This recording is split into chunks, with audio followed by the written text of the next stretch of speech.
I grew up in a little town in western Kansas called Hoxie. I graduated high school and I ended up moving to Topeka to go to Washburn University. So I originally went to Washburn to major in criminal justice. For your criminal justice degree, you're required to do an internship. And I decided to do it at MIR, the Federal Halfway House. I had probably only been there for a couple months when John came in.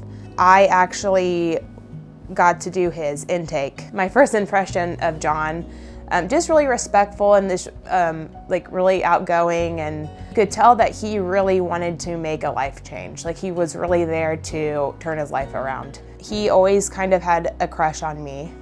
I never picked up on it. I just thought he was a really sweet guy. A couple months after he left, I remember, I think I was scrolling through Facebook, I saw him, and I was like, oh, that's Cantrell, like I wonder how he's doing. Our first date, I believe, was at a bowling alley, and I think I have that picture still. Yeah, we started dating, and I think we were engaged 6 months later and married about a year later.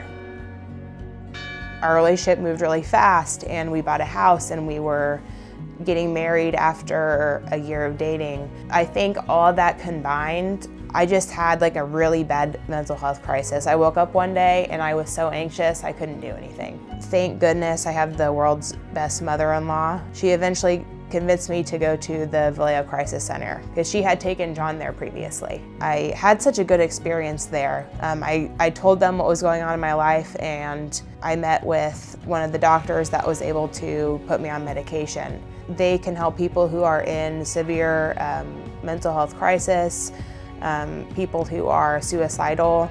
They are such a huge benefit to our community. I never thought that I struggled with mental health to the point where I would need to seek services or need to be medicated. But when I was going through my own mental health crisis, since I couldn't function, I had to do something. For me, Vallejo being able to make the process easy to get on a medication, for me to be able to feel like taking care of myself. Like being able to get up and take a shower and to get out and go on a walk and go outside, and it was a complete game changer for me. So John was sober, and I knew he was sober, and he had told me quite a bit about his past. I knew it was always a possibility, but again, like I saw how well he was doing, I saw the support system, I saw how well our relationship was going, and I thought that those things would be enough. You can have all the support and you can have so many good things going for you, and that doesn't stop a relapse from happening. We were doing like a staycation in Topeka. We were staying at a hotel. We had every intention of drinking, but not to do drugs. We used together that weekend, and we got into a huge fight. Both of our I would say that both of us were in like mental health crisis. He started using behind my back at that point, and he was hiding it from me. I felt awful. Like I blamed myself for a lot of it. I felt shame too. I felt just as guilty as he did, probably worse. I was just really worried that what we had built up to then was just all gonna go away.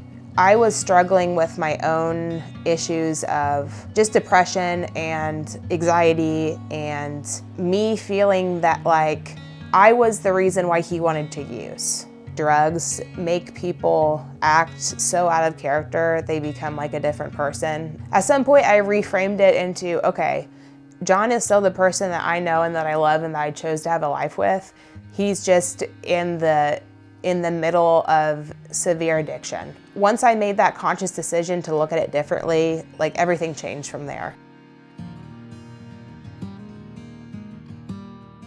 So Cooper is our little miracle boy. We had the best time during our pregnancy. It was during COVID, so all we did was hang out together and eat Sonic and just have the best time. And we gained all of our COVID weight, all of our baby weight. I never had a thought in my mind that anything was gonna go wrong. We went in, it would have been in November of 2020. We went in for a scheduled induction. I was 3 days past my due date. They hooked me up to the fetal band monitor, and they were showing, they called it late decel, so his heart rate kept dropping. They quickly decided that we would need to do an emergency C-section. They got him out, and he was a big, beautiful baby. He was born without a pulse and no heartbeat, so they had to resuscitate him, and it took them several minutes to do so. He was in the NICU room, and he was in a little incubator, and he was just covered in wires, and he had a ventilator. I would describe it best as feeling like I was in a nightmare. Like I couldn't believe it. Me and John, we didn't see this coming at all. That experience, as hard as it was, it made me realize why we had gone through everything we had gone through prior, right? So I don't think I would have been able to handle that emotionally or mentally if I hadn't gone through all the tribulations that John and I had gone through previously. He keeps surprising everybody.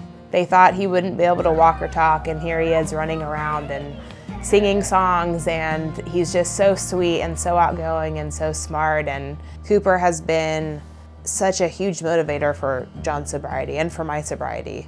They say addiction is a very self-centered disease.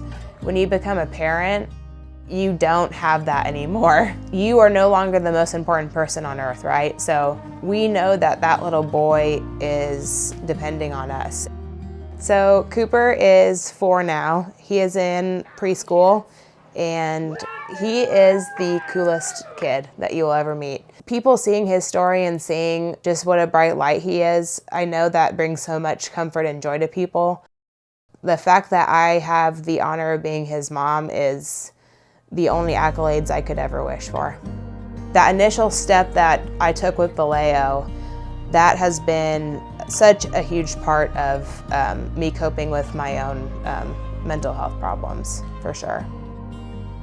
The one thing that I would say to all the employees of Vallejo, thank you so much for what you do. You are such an important part of our community, and there's so many of us that struggle with mental health and with addiction, and I appreciate what you do. My family appreciates what you do, and thank you so much for what you guys do for our community.